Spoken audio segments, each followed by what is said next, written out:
Praise the lord. October 3వ తేదీ 2024. ఈరోజు దేవుని వాగ్దానము.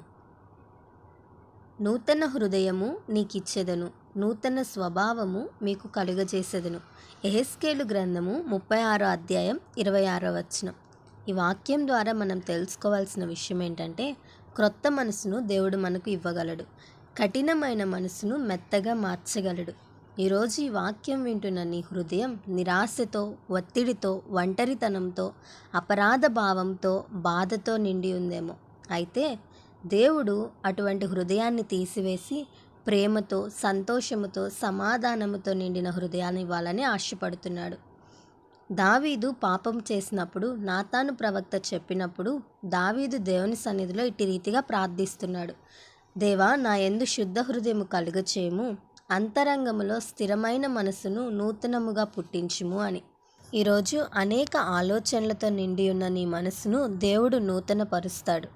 దేవుని కృప మనల్ని నిత్యం నూతనపరుస్తూ ఉంటుంది. అటువంటి కృప మనందరికీ తోడై ఉండునుగాక. ఆమేన్. ఈ వీడియో మీకు దీవెనకరంగా, ఆశీర్వాదకరంగా అనిపించినట్లయితే లైక్ చేయండి, కామెంట్ చేయండి, షేర్ చేయండి, సబ్స్క్రైబ్ చేసుకోండి. God bless you.